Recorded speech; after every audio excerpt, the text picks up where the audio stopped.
Welcome জানাচ্ছি সবাইকে। এখন আমি রান্নাঘরে আছি। আজকে কি রান্না করছি ওইটাই তোমাদের সাথে একটু শেয়ার করব। আজকে একটু ফ্রন্ট ক্যামেরা থেকে ভিডিও করার চেষ্টা করলাম। দেখো আজকে রান্নাতে আছে, দেখতে পাচ্ছ, ভাত, এখানে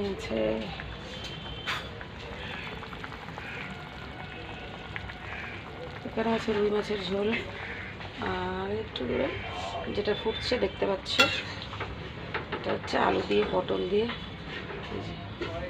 চিংড়ি মাছের একটা ঝোল করলাম।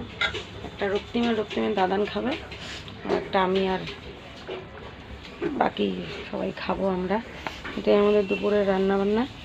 আর একটু মুখে স্বাদ আনার জন্য করবো তিল বাটা, তো সেটা সম্ভবত শেয়ার করা সম্ভব হবে না।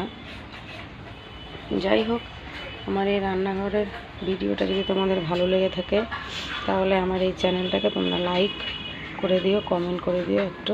আমি তো কমেন্ট তোমাদের দেখতে পাই না। আর চ্যানেলটাকে অবশ্যই সাবস্ক্রাইব করে দিও। টাটা, বাই বাই, ভালো থেকো সবাই, সুস্থ থেকো, সাবধানে থেকো।